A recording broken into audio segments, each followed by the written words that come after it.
نو د انسان زندگی دا ټول د الله امانت دی د انسان دا ټول آزاد د الله امانت دی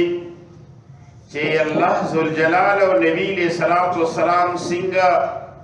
ارشاد فرمایي دي د هغې مطابق دا آزاد دا زندگی تیرول دا د الله امانت دی او د هغې نه خلاف تیرول دا د خیانت ګروي قرآن شریف کی اللہ ذوالجلال فرمائی ان اللہ یأمرکم ان تؤدوا الامانات الى اہلها اللہ ذوالجلال تاسو تا حکم کئی امر کئی چه تاسو امانت خپل اہل تور کئی چه دا امانت کم اہل لے امانت دا چاری امانت اغت اسوار دے کے خیانت مکاوا دا دی آیات شاری نزولم دادے جاہلیت کیم دا بیت اللہ شریف دا چابیانو ذمہ داری دا عثمان ابن طلحہ حجبی اغسر بدا چابیانی بھی نبی علیہ السلام چی بکم اشپبا دی مدینی منوری تا ہجرت کو نو عثمان ابن طلحہ حجبی دا دشپی ہوئی چی یرا دا بیت اللہ شریف دا دروازہ ما تا کلو گزد دورکاتا مسکو ورتوی ابو جہل حبکی کی زد بیت اللہ شریف دروازہ دشپی چاہتا نہ کھلاو نبی علیہ السلام و دلیر اسراروں کو بار بار ورتاو فرمائے لیکن آگا انکار کرو نبی علیہ السلام و توفل یو وقت پدا سراشیو فرمائے نبی علیہ السلام کی یو وقت پراشی کہ دا بیت اللہ شریف دا چابیان و اختیار بدما پلاس کی آئی وقت دل ایمان نور ہوڑے نو دا عثمان ابن طلحہ حجبی ورتوی خود بیت اللہ شریف دا چابیان و اختیار ستا پلاس کیجی دا با دا عرب و دا بار ذلت ہوئی خیر نبی علیہ السلام حجرتوں کو دو دا دروازہ دا بیت اللہ شریف کو لو نکلا نبی علیہ السلام دا سے پار برکاتا منزو کو حجرت اوشو چکل سن 8 ہجری کی مکہ مکرمہ فتح شوا او نبی علیہ السلام فاتحانہ حیثیت سرا بیت اللہ شریف تراغی او چابیانی حضرت علی رضی اللہ تعالیٰ عنہ داغن چابیانی واغستلی بیت اللہ شریف دروازے کو لوگڑا بخاری شریف کی رضی کہ نبی علیہ السلام در نورغی و بیت اللہ شریف کی دورکاتا منزک آئی وقت بیت اللہ کی شپستنی ہوئی بین العمودین خی طرف تا چه دوستنی وی داغی پا مس کی ادری دو رکاتا منزیو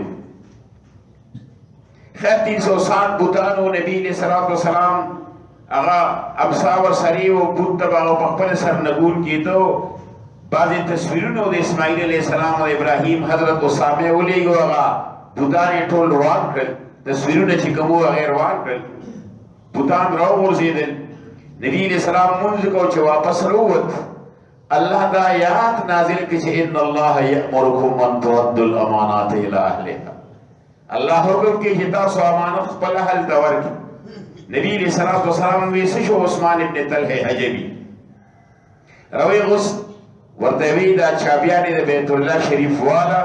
او حدیث پاک کے رضی ورطوی خذ خالدا و طالدا خذ خالدا و طالدا ہمیشہ دا پارا دا چابیانی تا حوالہ شوی تر قیامت پور استاپا نصب کی بدا چابیانی امتا سو سری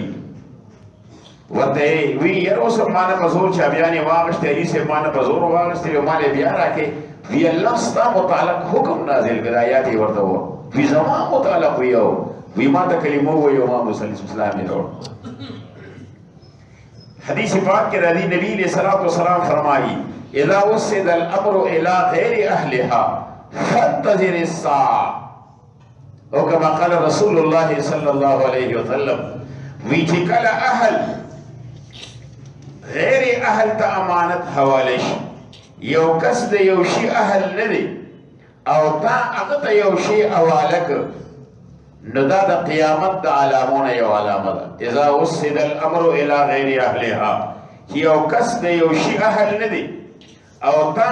هغه چې هغه ته حواله که تا خیانت وکړو امانت کې امانت چې کله ضایع شي بس دا د قیامت د علامونو لویه علامه نو امانت چې چا کې امانت وي دا د الله د قرب ذریعه ده الله ذوالجلال ته هغه سړی زیات قریب دی چې هغه کې امانت وي د الله کوم امانت دله ورکړی دی صحیح طریقې سره ادا کی خپل ځان د ده اعضا د الله امانت دی سترګې صحیح استعمالول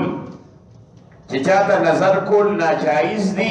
او دې نظر کې سترګې غیر طریقې سره دام په څه کې راځي خیانت کې راځي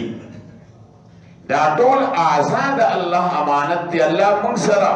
CIA او ټیپ ریکارډ ایښودی دی د قیامت پر ورځ زموږ د اعضا به زموږ خلاف ګواهي کوي یوم نختم علی افواههم وتكلمنا أيديهم وتشهد أرجلهم بما كانوا يكسبون الله ذو الجلال فرمائی زبا پر انسان پخلو باندې بخور ہوا یوم نختم على افواههم وتكلمنا أيديهم تدوی لاسون او خپې به د دوی خلاف گواہی کوي د دې ترکو یو مشهور تاجرو او هغه یو غلام ساتلو ډېر لوی تاجرو د انارو لوی باغونه او ترکو او یو خادم ناظر ساتلو داغه نوم مبارک و د دې باغونو د خصمانی لپاره